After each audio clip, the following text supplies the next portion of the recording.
This is for you, Tracy, from a student named Nate at Kingswood, Oxford. Could you speak with specificity to the experiences you had as Poet Laureate visiting rural communities to spread the good news of poetry, perhaps with reference to how the connections you made with people in those places have informed your thinking about the interplay between content and form in your own work? Mm-hmm. Yeah, thanks for that question. Damn.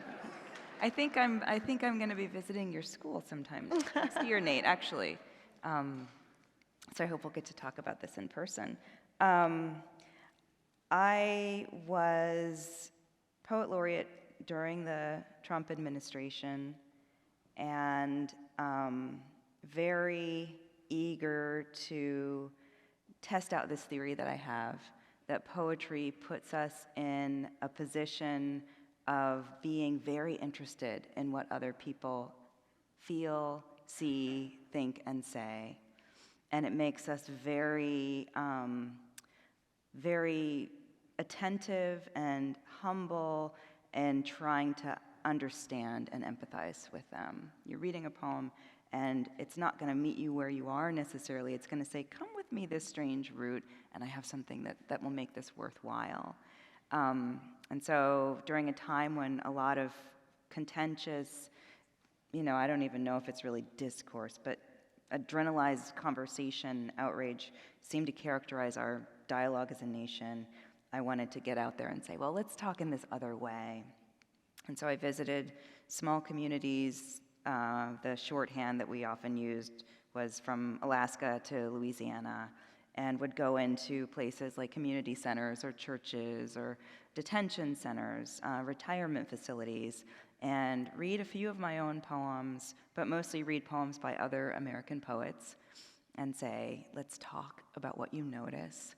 I learned that there were people that went out of their way, traveled hours to come to these events sometimes because one of two reasons, often.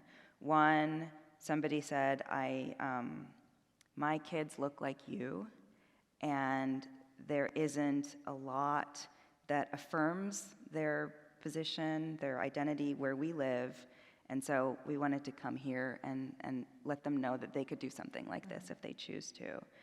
And often, just as often, I heard people say, I live in a community where we never see people that look like you. We know what that means, right? That's a raced observation.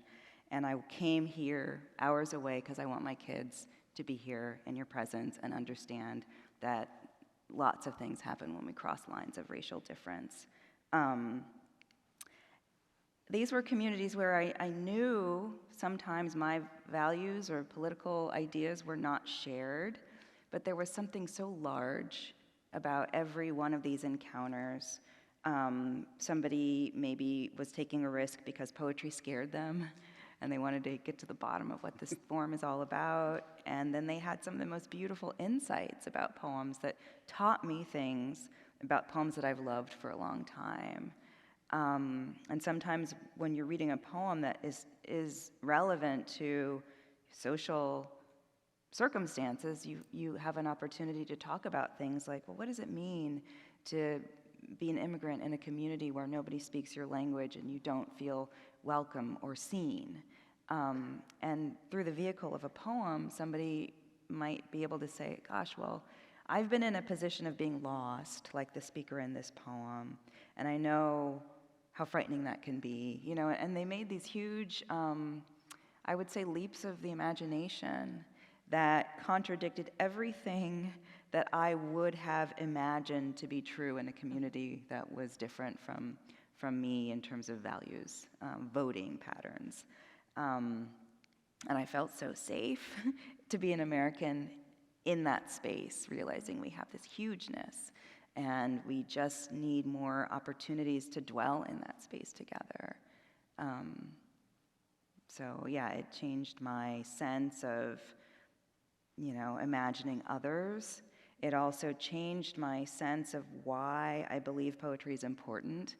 In my teaching, a lot of what I do is saying, okay, you want to be a writer, let's look at the craft-based details, the nuts and bolts of these poems.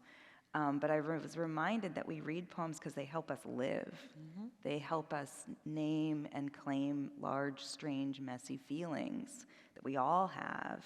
And I think that awareness of that need has come back, and it informs my teaching in ways that I never before quite felt comfortable letting it do. So.